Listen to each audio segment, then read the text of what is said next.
अच्छा जी, अस्सलाम वालेकुम। तो आज हमारा लेक्चर नंबर 30 है, जिसमें हम पढ़ेंगे PN junction diode, ideal diode और ideal diode as a rectifier.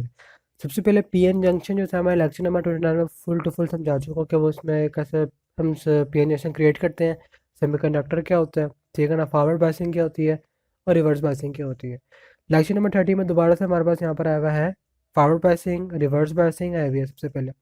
तो यहाँ पे एक आइडियल जो डायोड होता है, सबसे पहले आइडियल डायोड के बाद में बात करते हैं हम, डायोड की बात करते हैं।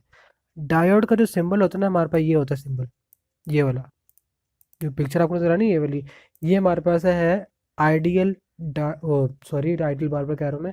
ये वहाँ पे डायोड की है, सिंबल है, पीएन जंक्शन डायोड जो होता है ना, ये उसका सिंबल है। यहाँ पे हमारे पास जो ना इस साइड पे जो रेक्टेंगल बना हुआ है ना, ये सॉरी ट्राइंगल जो बनी हुई है ये वाली, ये ट्राइंगल हमारे पास है पॉजिटिव साइड। जबकि ये एक जो सिंगल लाइन लगी है ना, ये वाली, इसे हम कहते हैं नेगेटिव साइन। जो इस साइड वाला पॉइंट होता है हम उसे कहते हैं पी टाइप, इसे हम क्या कहते हैं, एन टाइप। और एन टाइप को हम दूसरा अल्टरनेट नेम देते हैं कैथोड, ठीक है ना। जबकि पी टाइप का अल्टरनेट नेम क्या होता है हमारे पास, एनोड। कैथोड का मालूम से क्या मुराद है, माइनस साइन, जबकि पी से क्या मुराद है, एनोड। एनोड मतलब पॉजिटिव, ठीक है ना। जैसे कैथोड रेज होते हैं, कैथोड रेज किस तरह बनती है, इलेक्ट्रॉन्स के फ्लोएशन की वजह से हमारा बनते हैं, ठीक है ना। इसी वजह से इसका नाम कैथोड है, एन टाइप का है। जैसे कि पी टाइप हमारे पास क्या, एनोड है। अच्छा जी, अब जो हमारे पास जो सिलिकॉन होता है ना, सिलिकॉन का जो हमारे पास 0.7 वोल्ट होता है, ये एज आप कह लो एमसीक्यूज के तौर पर आ सकता है। एमसीक्यूज लेक्चर नंबर 29 में जो है ना, ऑलमोस्ट सब सब चीज़ें हैं, जितने भी ऊपर पैराग्राफ लिखे हुए हैं ना, वो सारी हैं, वो हम सबको पढ़ लीजिएगा क्योंकि वो सबसे ज़्यादा इंपॉर्टेंट है। मेन मकसद होता है एमसीक्यूज का कॉन्सेप्चुअल। आपको मालूम है कि विजुअल यूनिवर्सिटी में तो ज़्यादातर कॉन्सेप्चुअल आते हैं, फिजिक्स 301 के खासतौर पर, ठीक है ना। अगर आपके हर एक टॉपिक के कॉन्सेप्ट क्लियर है तो आप एमसीक्यूज भी हल कर सकते हैं इजीली, ठीक हो गया। अच्छा जी, अब यहाँ पर सिलिकॉन डायोड का जो है हमारे पास कितना वोल्टेज होता है, 0.7, जबकि 0.3 किसका होता है, जर्मेनियम डायोड का, ठीक हो गया।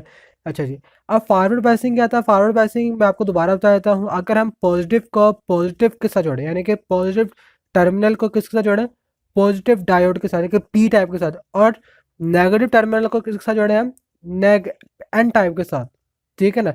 तो वहाँ पे ये फॉरवर्ड बायसिंग होगी। फॉरवर्ड बायसिंग मैंने आपको पूरा समझाया था, मैंने ट्वेंटी लेक्चर में, मैं आपको डिस्क्रिप्शन में लिंक दे दूंगा, वहाँ से आप देख लीजिएगा, ठीक हो गया। अच्छा जी, फॉरवर्ड बायसिंग कैसे क्रिएट होती है, अगर हम नेगेटिव को नेगेटिव के साथ जोड़ें और पॉजिटिव को पॉजिटिव के साथ जोड़ेंगे ना, तो वहाँ पर कौन सी बायसिंग क्रिएट हो जाएगी, फॉरवर्ड बायसिंग। बायसिंग का मतलब फ्लो, ठीक है ना। ये डायोड में हम इसका बायस बोलते हैं बेसिकली, ठीक है ना। अच्छा जी, जाके हमारे पास रिवर्स बायसिंग क्या होती है, रिवर्स बायसिंग में हमारे पास होता है कि हमारे पास जो है ना, पॉजिटिव को हम किसके साथ जोड़ते हैं, नेगेटिव के साथ, और नेगेटिव को किसके साथ जोड़ते हैं हम, पॉजिटिव के साथ। इसमें आपको मैं थोड़ा बहुत हल्का बहुत रिव्यू बता देता हूँ, ओवरव्यू बता देता हूँ कि वर्किंग कैसे होती है। पेंट ओपन कर लेता हूँ मैं। अब यहाँ पे देखो जरा, ये हमारे पास एक आप कह लो डायोड आ गया हमारे पास ये, ठीक है ना। डायोड आ गया हमारे पास ये, और इसके ये यहाँ पर डिप्रेशन रीजन आ गया, डिप्रेशन रीजन आ गया यहाँ पर ये। यहाँ पर आप कह लो नेगेटिव होता है, इधर वहाँ पर पॉजिटिव होता है, ठीक है ना। इधर वहाँ पर एन टाइप है, इधर वहाँ पर इसका है पी टाइप है। यहाँ से मैंने बैटरी जोड़ दी मैंने। ये हम कह सबसे पहले मैं कहा था फॉरवर्ड पासिंग, फॉरवर्ड पासिंग कैसे होगी, यहाँ पॉजिटिव, ठीक है ना, और इधर वापस क्या हो जाएगा, नेगेटिव हो जाएगा। इसके साथ में नेगेटिव जोड़ दिया मैंने, नेगेटिव आ गया, ये पॉजिटिव हो गया। फॉरवर्ड पासिंग क्या हो गया, पॉजिटिव जो है पॉजिटिव को रिपेल करेगा, नेगेटिव नेगेटिव को रिपेल करेगा। इसका मतलब क्या, डिप्लेशन रिजल्ट जो है उसके ऊपर फोर्स अप्लाई होगी, क्योंकि इसका फ्लो इधर है, पॉजिटिव का इधर फ्लो है, नेगेटिव नेगेटिव को रिपेल कर रहा है, इसी वजह से इसका फोर्स फोर्स जो होगी, फोर्स ऑफ आपका रिपल्जन क्या होगा, उसकी वजह से क्या होगा, फोर्स ऑफ रिपल्जन की वजह से क्या होगा, इसकी डायरेक्शन इधर हो जाएगी। और पॉजिटिव की वजह से क्या होगा, इसकी फोर्स ऑफ रिपल्जन क्या हो जाएगी, इधर इस तरफ हो जाएगी, ठीक है ना। फोर्स ऑफ रिपल्जन की वजह से इसकी डायरेक्शन इधर हो जाएगी। अब उससे क्या होगा, आहिस्ता आहिस्ता करके ना, ये जो डिप्रेशन रीजन होगा ना, वहाँ पर ये डिक्रीज होना शुरू हो जाएगा। डिक्रीज कैसे होगा, अभी यहाँ पर है ना ये, तो आहिस्ता आहिस्ता करके ये आगे हो जाता होता रहेगा इस तरह करके। तो एक पॉइंट ऐसा आएगा कि वहाँ पर डिप्रेशन खत्म हो जाएगा, डिप्रेशन खत्म हो जाएगा, जो ये वाले पार्टिकल्स होंगे आपस में बॉन्डिंग बनाना शुरू हो जाएंगे इस तरह करके, ठीक है ना। और उसकी मदद से क्या होगा, वहाँ पे जिस तरह एक ये फ्लो चलेगा जिसे हम कहते हैं कन्वेंशनल करंट, और जो नेगेटिव की तरफ से चलेगा उससे हम क्या कहते हैं, इलेक्ट्रिक करंट कहते हैं। इससे हम क्या कहते हैं, इस वाले फुल प्रोसीजर को क्या कहते हैं हम, फॉरवर्ड पासिंग कहते हैं। जिसमें माँ बाप डिप्लीशन रीजन जो होता है ऑलमोस्ट जीरो के बराबर होने लगता है, किसकी वजह से, बैटरी के टर्मिनल की वजह से, क्योंकि उसके हमने टर्मिनल के साथ जोड़े होते हैं पॉजिटिव को पॉजिटिव के साथ, नेगेटिव को नेगेटिव के साथ। और जो हमारे पास है रिवर्स बायस में हमारे पास इस तरह होता है, यहाँ पर डिप्रेशन आ गया, डिप्रेशन आ गया, ये वहाँ बैटरी यहाँ पर लगाया था मैं, यहाँ पर हमारे पास पी टाइप है, ठीक है ना, पी टाइप आ गया हमारे पास, ये वापस एन टाइप आ गया, ठीक हो गया। अब मैं क्या करूँगा, पॉजिटिव को किससे जोड़ूंगा, नेगेटिव के साथ, ये positive negative positive negative positive, और नेगेटिव को किससे जोड़ूंगा मैं, पॉजिटिव के साथ, ठीक है ना। अब इससे क्या होगा, हमारे पास जो पॉजिटिव पार्टिकल जो होंगे वो किस तरफ मूव करेंगे, इस तरफ मूव करेंगे, और नेगेटिव पार्टिकल किस तरफ मूव करेंगे, पॉजिटिव की तरफ मूव करेंगे, ऐसा ही है ना। इसका मतलब क्या है, जो इस तरफ भाग रहा है ये इस तरफ भाग रहा है, ठीक है ना। और डिप्रेशन रीजन क्या होगा, इसमें तो कोई फोर्स अप्लाई नहीं होगी, तो ऑटोमेटिकली डिप्रेशन रीजन क्या हो जाएगा, उसकी विड्थ क्या हो जाएगी, इंक्रीज होना शुरू हो जाएगी इस तरह करके, ठीक है ना। क्योंकि वो तो दोनों पार्टिकल जो बैटरी की तरफ भागने शुरू हो गए, जबकि फॉरवर्ड पासिंग में क्या था, वो डिप्रेशन रीजन की तरफ भाग रहे थे, ठीक है ना। और डिप्रेशन रीजन ऑलमोस्ट जीरो के करीब पहुंच गया था, उसकी वजह से क्या हो गया, ये हमारे पास उसका करंट फ्लो होना शुरू हो गया था फॉरवर्ड पासिंग में, जबकि रिवर्स पासिंग में क्या होना शुरू हो गया, डिप्रेशन रीजन जो था हमारे पास उसकी विड्थ इंक्रीज हो गई। अब विड्थ इंक्रीज हो गई, इसका मतलब क्या है कि इसमें से करंट फ्लो क्या होगा, कम हो जाएगा, आहिस्ता आहिस्ता हमारे पास डिप्रेशन इतना ज़्यादा हो जाएगा कि हमारा जो सेमीकंडक्टर डायोड होगा ना, एज अ इंसुलेटर काम करेगा। ये हमारे पास होता है रिवर्स पासिंग में, ठीक हो गया। ये थोड़ा बहुत आपको मैंने ओवर भी बताया, अगर आपने थोड़ा बहुत और एक्सप्लेनेशन से पढ़ना हो तो लक्ष्य में ट्विटर देख लीजिएगा, ठीक हो गया। अच्छा जी, अब बात करते हैं हम आइडियल डायोड। आइडियल डायोड का मतलब क्या होता है, जो एक प्रॉपर डायोड होता है 100% वर्किंग वाला। आपको मालूम है दुनिया में कोई ऐसी चीज़ नहीं जो 100% मौजूद हो, ठीक है ना। ये आपका लिए एक आइडियल केस है, ठीक है ना, जिसमें हमने कह दिया अभी कि इसमें से कोई पावर वो डेसिपेट नहीं होती। पावर डेसिपेशन यानी कि इसके अंदर से हीट एनर्जी प्रोड्यूस नहीं होती, कुछ भी नहीं होता, एक एक्सटर्नल पावर इसके अंदर प्रोड्यूस नहीं होती, सिर्फ वो सिर्फ ये क्या करेगा, करंट प्रोड्यूस करेगा, फिर करंट प्रोड्यूस नहीं करेगा। ये वो चीज़ है, ये वो वाला केस है, ठीक है। अब यहाँ पर जो डायोड होता है ना, इसको आप डायोड का एक दूसरा नेम होता है रेक्टिफायर। रेक्टिफायर काम क्या करता है, जो अल्टरनेटिव यानी कि एसी को किस में कन्वर्ट करे, डीसी में कन्वर्ट करे, ठीक है ना। जो जनरेटर वगैरह जैसे होते हैं उसमें ये चीज़ तो होती है हमारे पास। जनरेटर में क्या होता है, जब आप उसमें स्टार्ट करते हो तो हमारे पास जो कंडक्टर लगा होता है वो किस में होता है, क्लोज सर्किट में होता है। क्लोज सर्किट से हमारे पास कॉयल पे वर्किंग होती है, कॉयल चलती है, कॉयल से हमारे पास क्या प्रोड्यूस होती है, इलेक्ट्रिसिटी प्रोड्यूस होती है। अगर हम उसमें जनरेटर बंद करते हैं, वहाँ से वहाँ ओपन सर्किट हो जाता है। ओपन सर्किट से क्या होता है, डायोड जो होता है वो एज रिवर्स बायस हो जाता है। रिवर्स बायस से क्या होता है, इंसुलेटर बन जाता है। और वो करंट कंडक्टर क्या होता है, वो जो कॉयल लगी होती है वो घूमना बंद कर देती है, उसकी वजह से हमारे पास करंट भी सप्लाईशन उसकी बंद हो जाती होती है। ये सीन होता है पूरा का पूरा। अच्छा जी, अब आइडियल में हमारे पास क्या होता है कि इसमें भी ये सारा का सारा भी बताया हुआ, ये पूरे एक एक्सप्रेशन बताए हुए कि आइडियल का डायोड होता है कि इसको बस पढ़ लीजिएगा, ठीक है ना, किस तरह काम करता है किस नहीं करता। सेम है जैसे ऊपर बताया ना मैंने कि सेमीकंडक्टर क्या होता है, लेक्चर में 29 में बता चुका फुल टू फुल, ठीक है ना, उसमें बता चुका। अभी मैंने ऊपर डायोड का बताया कि होता है क्या, किस तरह काम करते हैं, इसके एक पॉइंट क्या होता है, एनोड होता है, दूसरा पॉइंट क्या होता है, कैथोड होता है। इसमें सब चीज़ें वही बताई हुई है, ठीक है ना। और ये कहाँ कहाँ पर यूज़ होता है, जैसे कि होम्स वगैरह में, अप्लायंसेस में, ठीक है ना, डिफरेंट चीज़ों में होता है, ठीक है। ये वो चीज़ें बताइए पूरी की पूरी। अब यहाँ पर डायग्राम पर देखो ज़रा, ये डायग्राम इन्होंने एक बताई हुई है, इसको मैं कॉपी कर लेता हूँ यहाँ से, पेस्ट। अब यहाँ पे देखो, अब इन्होंने एक चार्ट बना कर बताया हुआ है कि रिवर्स बायस का क्या होता है, फॉरवर्ड बायसिंग में क्या होता है। अगर हमारे पास मिसाल के तौर पर एक हमारे पास हो सर्किट इस टाइप का बना हुआ हो, ये सर्किट बना हुआ है हमारे पास, सी लेट देखो आप, यहाँ पर सी वाला डायग्राम देखो, इसमें जो है हमारे पास क्या है, ओपन सर्किट है। ओपन सर्किट है ना, ओपन सर्किट का मतलब क्या है कि हमारे पास करंट की वैल्यू क्या है, इज इक्वल टू जीरो, ठीक है ना। ओपन सर्किट ज़्यादा बात है, ओपन सर्किट में हमारे पास तो करंट फ्लो ही नहीं करता, इसका मतलब क्या हमारे पास इक्वल टू जीरो हो जाएगा, तो रिवर्स बायस हो जाएगा ये ऑटोमेटिक। रिवर्स बायस का ग्राफ बनेगा इस साइड का, ये इस साइड का ग्राफ है, ऊपर से नहीं, ये वाला ग्राफ, ये वाला ग्राफ है, बस नेगेटिव में वैल्यू आएगी इसकी, ठीक है ना, ये इसकी नेगेटिव में वैल्यू आएगी, ये वाला। जबकि फॉरवर्ड बायस में क्या होगा, हमारे पास सिर्फ करंट की फ्लोएशन होगी, क्योंकि फॉरवर्ड बायस में कई बार होता है शॉर्ट सर्किट क्रिएट हो जाता है। शॉर्ट सर्किट क्यों क्रिएट होता है, क्योंकि वहाँ पर ओपन सर्किट सर्किट है ना, ये सॉरी क्लोज सर्किट है। क्लोज सर्किट में वहाँ पर huge amount of current produce हो जाता है, उससे huge amount of current produce होने की वजह से ना ये एज अ काम का करता है एक शॉर्ट सर्किट वायर, आप कह लो शॉर्ट सर्किट वायर यहाँ पर क्रिएट होती है एज अ टाइप ऑफ, ठीक है ना। शॉर्ट सर्किट वायर की वजह से क्या होता है, वहाँ पर वोल्टेज कोई क्रिएट नहीं हो पाता, इधर का कोई वोल्टेज वहाँ पर जो है ना क्रिएट नहीं हो पाता, ठीक है ना। सिर्फ और सिर्फ एक ह्यूज अमाउंट ऑफ करंट वहाँ पर प्रोड्यूस हो जाते हैं। ये अगर आप थोड़ा बहुत और एक्सप्लेनेशन में पढ़ेंगे ना, ये एक्सप्लेनेशन से आप कह लें लेक्चर नंबर 31 में मेरे ख्याल से और एक्सप्लेनेशन से ये बताएंगे, ठीक है ना। ये पूरा रेक्टिफिकेशन का बताएंगे कि वो कैसे बनती है, किस तरह होता है, ठीक है ना। अभी से इसमें ये लेक्चर नंबर 30 है ना, तो इससे ओवरव्यू है। आप में सिर्फ इसमें ये समझना है कि अगर हमारे पास ओपन सर्किट होगा, यानी कि इस तरह का सर्किट होगा ये वाला, ठीक है ना, इसमें हमारे पास क्या होता है, करंट की वैल्यू जीरो होती है, तो वहाँ पे कौन सा बायस हो जाएगा, ये रिवर्स बायस हो जाएगा, यानी कि नेगेटिव वैल्यू आएगी। यानी तो करंट फ्लो ही नहीं करेगा, ठीक है ना। अब करंट फ्लो नहीं कर रहा तो वहाँ पर नेगेटिव में सारी वैल्यू आती रहेंगी, इससे वजह से वोल्टेज की करंट की वैल्यू जीरो रहेगी, ठीक हो गया। जबकि फॉरवर्ड बायस में क्या होगा, फॉरवर्ड बायस में अगर हमारे पास जो है ना, जारी बात है डिप्रेशन रीजन हमारे पास ऑलमोस्ट जीरो के बराबर हो गया। ऑलमोस्ट जीरो के बराबर हो गया, इसका मतलब कोई रेजिस्टेंस नहीं है, इसका मतलब हमारे पे ये ऐसा काम क्या कर रहा है, ये शॉर्ट सर्किट वायर काम कर रहा है, ठीक है ना। जारी बात डिप्लेशन जीरो के बराबर हो गया, अब इसमें कोई रेजिस्टेंस नहीं है, कोई करंट की फ्लो रोक नहीं रहा। अब वो जो सेमी कंडक्टर होगा वो ऐसे काम क्या करेगा, एक शॉर्ट सर्किट वायर काम करेगा। यहाँ पे एक huge amount of current produce हो जाएगा इसी वजह से, ठीक है ना।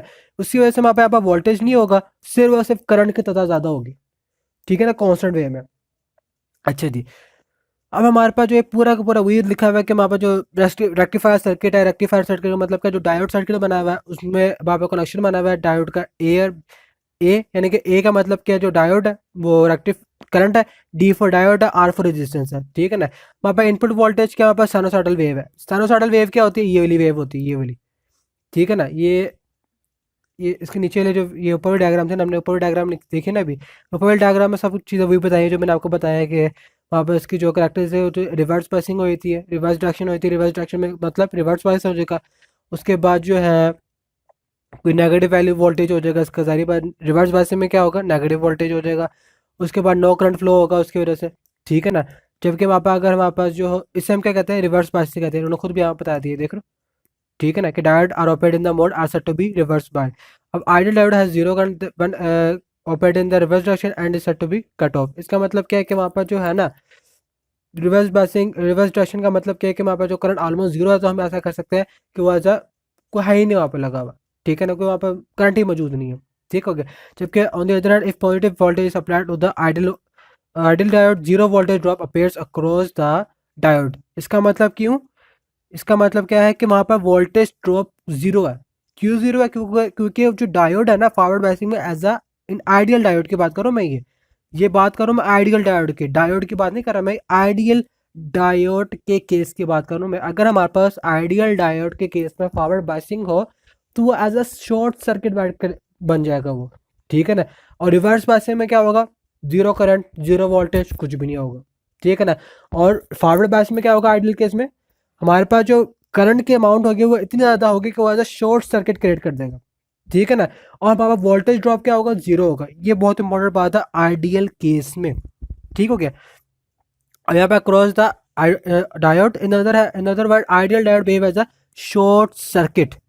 हमने यहाँ पे खुद लिख दिया हुआ है, देख रहे हो, हमने यहाँ पे खुद बता दिया हुआ है कि जो हमारे पास जो फॉरवर्ड बायसिंग में जो होगा ना आइडियल डायोड में, वो as a short circuit create हो जाएगा फॉरवर्ड डायरेक्शन में, ठीक है। जो उन्होंने यहाँ पे बताया भी कि अनशोर इन द फेक डी, यानी कि फेक डी यहाँ पे ये वाली है, ये सॉरी ये वाली डी है हमारे पास ये, ठीक है ना। और वहाँ पर करंट जीरो क्या होगा, वोल्टेज ड्रॉप जीरो हो जाएगा, forward conducting diode is set to be turn on, ठीक हो गया। अब आइडियल रेक्टिफायर, डायोड को हमने एज अ रेक्टिफायर देखना है। रेक्टिफायर क्या होता है, जो एसी करंट को यानी कि एनालॉग सिग्नल्स को, एनालॉग करंट को किस में कन्वर्ट करे, डिजिटल करंट में कन्वर्ट कर देंगे, डीसी करंट में कन्वर्ट कर देंगे, जैसे कि आप इसे कहते हो डिस्क्रीट फॉर्म भी कहते हो डीसी को। अच्छा जी, मैं एक कॉपी कर लेता हूँ मैं यहाँ से, उसके बाद जो है पेस्ट। अब यहाँ पे देखो जरा, अब यहाँ पे हमारे पास एक तस्वीर बनी हुई है वाली, इसमें से हमारे पास करंट फ्लो हो रहा है कौन सा, as a sinusoidal wave move हो रही है यहाँ पे, ठीक है ना। अब यहाँ पर जो एक वोल्टेज होगा ना, ये फॉरवर्ड बायसिंग में हमारे पास लगा हुआ है, देखा जाए पॉजिटिव पॉजिटिव से जुड़ा हुआ है, नेगेटिव नेगेटिव से जुड़ा हुआ है, ठीक है ना।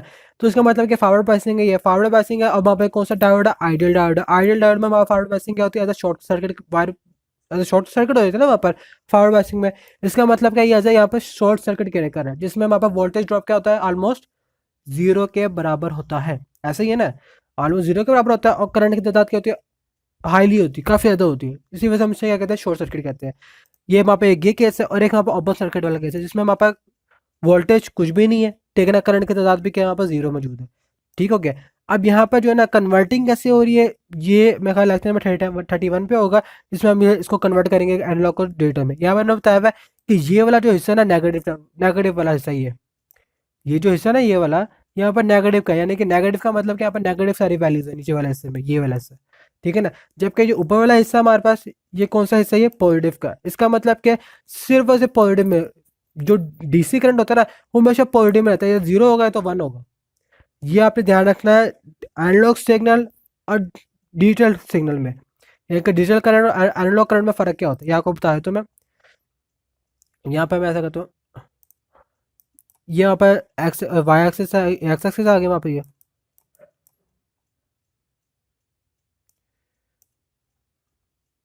ठीक है ना। जो एनालॉग सिग्नल होते हैं ना, वो हमारे पास इस तरह करके होते हैं, यूं यूं यूं, ठीक है ना। अब यहाँ पर देखो ज़रा, यहाँ हमारे पास होती है जीरो वैल्यू, इधर जीरो, इधर वहाँ पर -1 हो जाएगी, इधर +1 हो जाएगी, ठीक है ना, +1 हो जाएगी। अब हमारे पास +1 -1 0, फिर +1 0 -1, इस तरह करके हमारे पास फ्लो चलता है।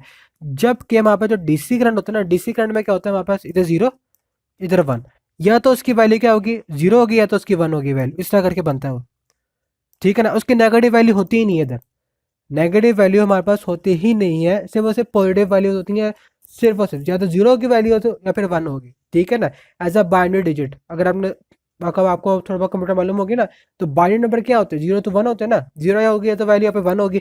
सेम एट इज वहाँ पर डीसी करंट में भी ऐसे सीन होता है, या तो वहाँ पर करंट क्या होगा, जीरो होगी या फिर वन होगी, ठीक हो गया। अच्छा जी, अब जो हमारे पास जो है उसके बाद एक ये वाला केस है कि यहाँ पर उन्होंने बताया हुआ है कि transfer character draw the circuit draw transfer characteristic, कि यहाँ पर वोल्टेज का जो है ना V1 के साथ जो है इसका फ्लो क्या चलेगा, जो यहाँ पर लगा हुआ ना ये V1 ये वाला, ठीक है ना। इसका फ्लो जो है अकॉर्डिंग टू डायोड क्या होगा हमारे पास, इसका डायग्राम जो है एक लीनियर बनेगा। लीनियर क्यों, क्योंकि यहाँ पे as a constant current move हो रहा है, कांस्टेंट करंट क्यों मूव हो रहा है, पॉजिटिव पॉजिटिव से जुड़ा हुआ है, नेगेटिव नेगेटिव का जुड़ा हुआ है। इसका मतलब क्या है कि वहाँ पर जो डायोड होगा एज अ क्या काम करेगा, ये शॉर्ट सर्किट काम करेगा इन आइडियल केस। इसी वजह से हमारे पास जो इसका ग्राफ होगा वो लीनियर होगा, ठीक है ना। तो ये हमारा लेक्चर नंबर 30 था, इसमें बस उन्होंने बताया कि आइडियल कैसे, आइडियल केस क्या होता है, आइडियल केस के साथ फॉरवर्ड बायस कैसे काम करता है और रिवर्स बायस कैसे काम करता है, और बस डायोड का बताया, डायोड में फॉरवर्ड बायसिंग क्या होती है और रिवर्स बायसिंग क्या होती है, ठीक हो गया। ओके, अल्लाह हाफिज़।